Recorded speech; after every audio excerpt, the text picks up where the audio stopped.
할렐루야. 오늘 본문은 여러 명의 신앙의 선배들이 믿음 가운데 행한 일들을 기록하고 있습니다. 아브라함, 이삭, 야곱, 요셉, 모세, 라합, 기드온, 바락, 삼손, 입다, 다윗, 사무엘, 이런 사람들의 이야기를 하고 있죠. 그들이 믿음으로 행한 일들을 나열하며 그들의 삶이 어떠했는지를 이야기를 하고 있습니다. 그런데요, 이 믿음장에서 언급하는 사람들이 다 하나님을 향한 믿음의 본을 보였기 때문에 이름을 언급하고 있는데, 그렇다고 해서 그들의 삶이 하나님 보시기에 항상 옳았던 것만은 아닙니다.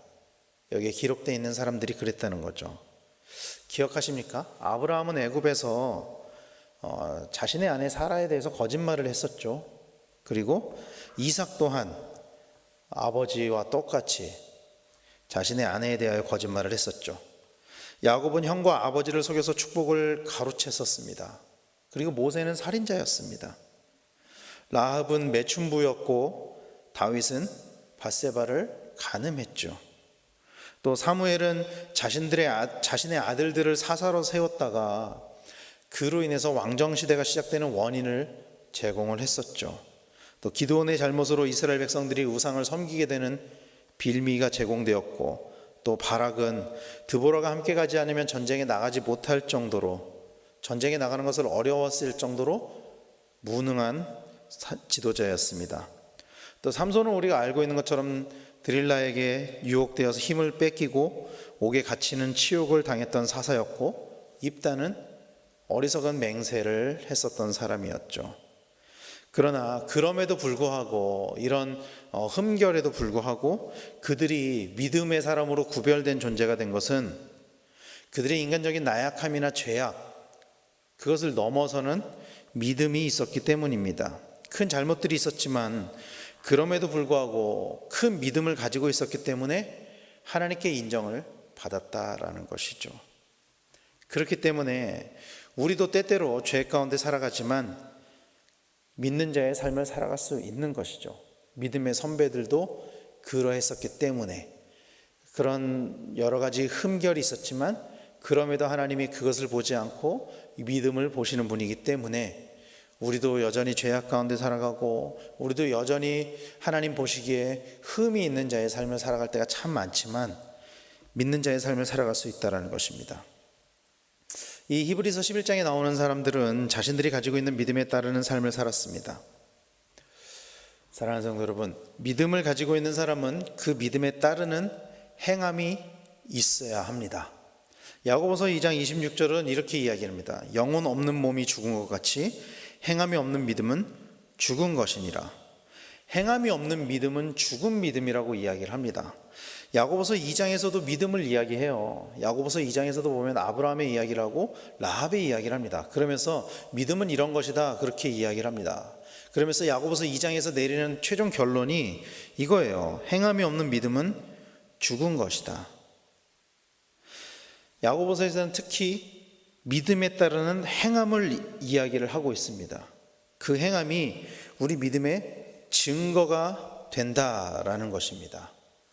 그리고 그 믿음에 따르는 그 증거들이 오늘 본문에 하나하나 기록되어져 있는 것입니다. 그리고 33절부터는 그 모든 증거들을 요약하면서 기록하고 있는데, 이 아까 언급했었던 그 사람들 뿐만이 아니라 그 외에 다른 선지자들에 관한 이야기들도 나오고 있습니다. 33절부터 38절까지의 말씀을 보면 이렇게 이야기를 해요.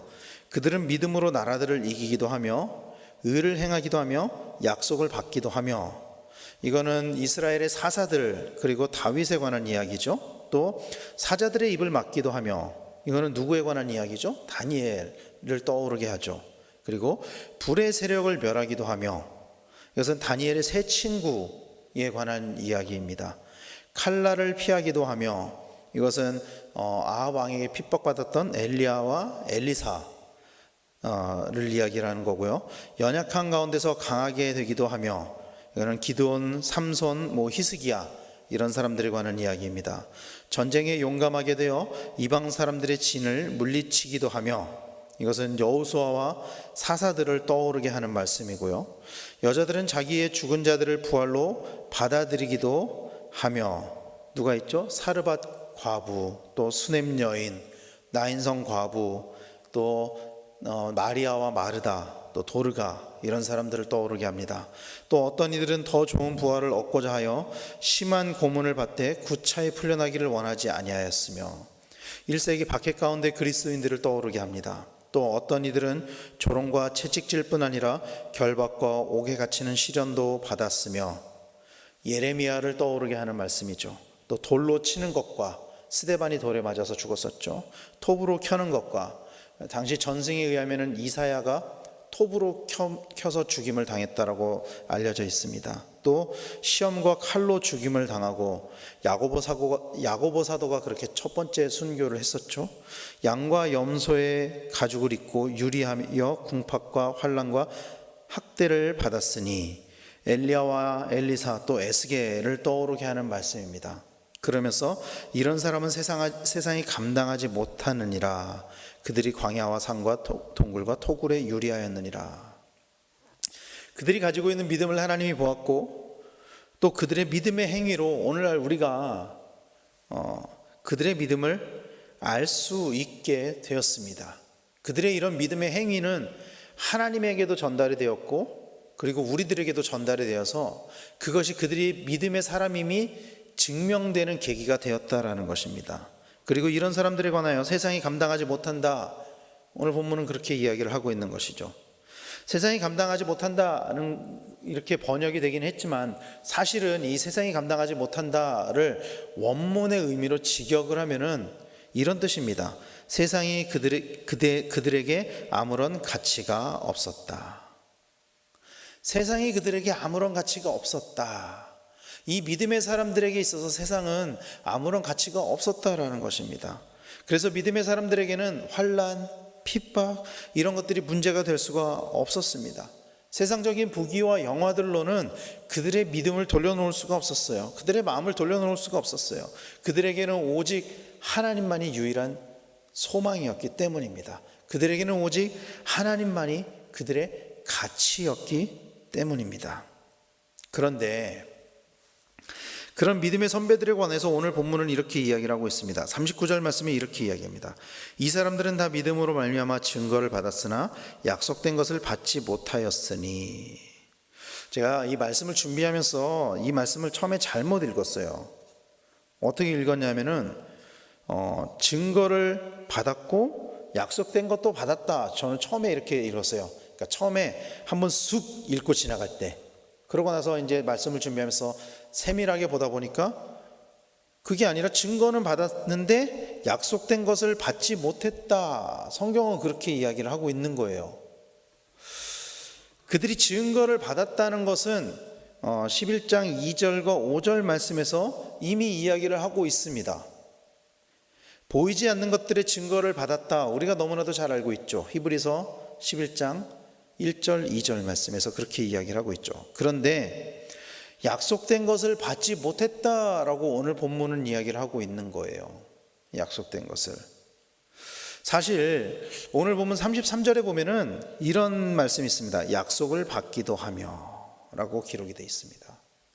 그러니까 33절에서는 약속을 받았다라고 이야기를 하고 있고, 마지막 39절에서는 약속된 것을 받지 못했다, 이렇게 기록을 하고 있는 거예요. 그러면 그 두 가지 약속이 같은 약속은 아니겠지요? 같은 의미의 약속은 아니겠지요? 그러면 이 두 가지가 어떤 차이가 있느냐 하는 것이죠.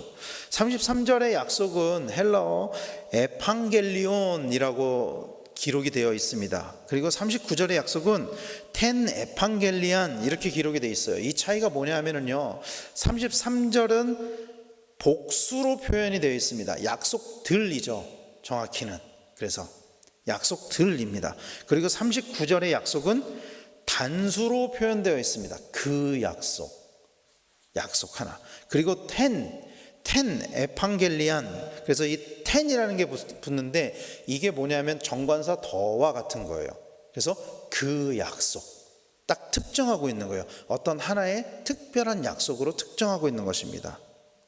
그래서 33절에 그들이 받았던 그 약속들은 하나님께서 개인에게 하신 약속을 이야기를 하는 거예요. 여러 약속들, 그 사람들이 다 각각이 가지고 있었던 그 약속들을 이야기를 하는 것입니다. 그리고 그 약속은 그들이 생전에 이미 하나님께 받았다라는 것이죠. 그러나 39절의 약속은 그 약속, 하나의 약속으로 특정을 하고 있는데 그 특정된 약속을 그들은 받지 못했다라는 거예요. 그러면 그게 뭘까요?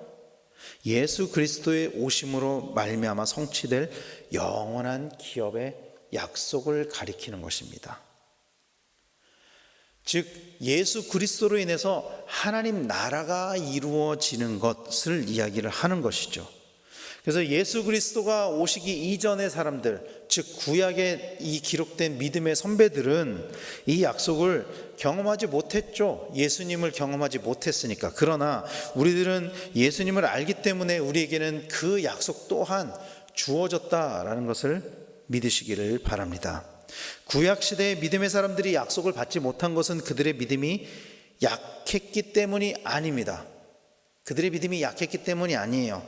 하나님께서 더 좋은 것을 예비하셨기 때문입니다.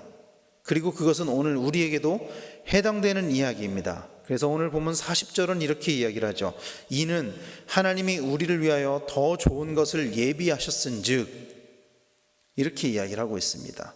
하나님께서 우리에게 개개인에게 주어진 약속, 이 땅에서의 약속도 주시지만 그거보다 더 좋은 약속, 영원한 하나님 나라의 약속, 그 하나님께서 예수님께서 다시 오실 날에 세우실 그 영원한 새하늘과 새 땅, 그것을 예비하셨다라고 오늘 히브리서에서는 이야기를 하고 있는 것입니다.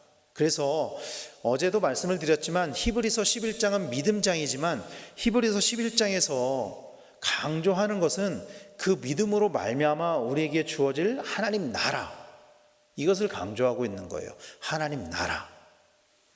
사랑하는 성도 여러분, 성경은 믿음으로 구원을 얻는다라고 이야기를 하고 있습니다. 이 믿음은 예수 그리스도에 대한 믿음입니다. 예수님을 믿는 것만이 오직 우리를 구원의 길로 인도할 수 있다라는 사실을 믿으시길 바랍니다. 구약의 믿음의 사람들 또한 예수님께서 이 땅에 오심으로 약속이 이루어져서 구원이 완성되었다라고 오늘 본문은 이야기를 하고 있습니다. 그리스도인들의 구원은 오직 예수 그리스도에게 달려 있습니다. 그러므로 우리가 바라봐야 할 것은 이 땅이 아니라 예수 그리스도가 되어야 함을 믿으시기를 바랍니다. 왜냐하면 오직 예수님만이 우리의 구원자이기 때문입니다. 이 땅은 우리를 구원해 줄 수가 없어요. 이 땅은 우리의 진짜 소망이 될 수가 없어요. 물론 그렇다고 해서 이 땅에서 마음대로 함부로 살아라, 그런 것은 아니죠. 우리는 이 땅에서 열심히 살아야 되고 충실하게 살아야 됩니다. 그러나 그렇다고 해서 이 땅이 우리의 소망이 될 수는 없다라는 것입니다. 그러므로 우리는 이 땅을 바라보면서 사는 것이 아니라 오직 예수님만을 바라보면서 살아야 될 줄로 믿으시길 바랍니다. 이 땅은 잠시 살다가 결국에는 떠나야 할 땅입니다. 그래서 믿음의 선배들은 이 땅에 가치를 두지 않았던 것입니다. 세상이 감당하지 못하느니라, 이 말씀은 세상에 가치를 두지 않았다라는 말입니다. 우리의 가치가, 우리의 믿음이, 우리의 삶이 오직 하나님 나라를 향하는 우리 성도님들이 되시기를 간절히 축원합니다. 1세기의 그리스도인들은 철저하게 하나님 나라를 소망했습니다. 이 1세기 배교의 위기 가운데서도 배교하지 않고 끝까지 믿음을 지켰던 그리스도인들은 이 세상에서 부귀영화를 탐한 것이 아니라 영원한 하나님 나라를 소망했습니다. 그리고 그들은 예수님께서 승천하시면서 하신 그 약속, 다시 오시겠다고 하셨던 그 약속, 그 예수님의 약속을 붙잡고 다시 오실 예수님을 기다리며 그들의 믿음을 지켜나갔습니다. 우리도 그들을 본받아서 다시 오실 예수님을 기다리는 그 재림신앙을 회복하시는 우리 성도님들 다 되시기를 간절히 축원합니다. 그로 말미암아 이 땅에 소망을 두는 것이 아니라 영원한 하나님 나라를 바라는 그런 믿음이 날마다 자라서 영원한 하나님 나라를 소망함으로 이 땅에서 우리의 삶이 믿음으로 증명되는 그런 우리 모든 성도님들 다 되시기를 예수님의 이름으로 간절히 축원합니다. 기도하겠습니다.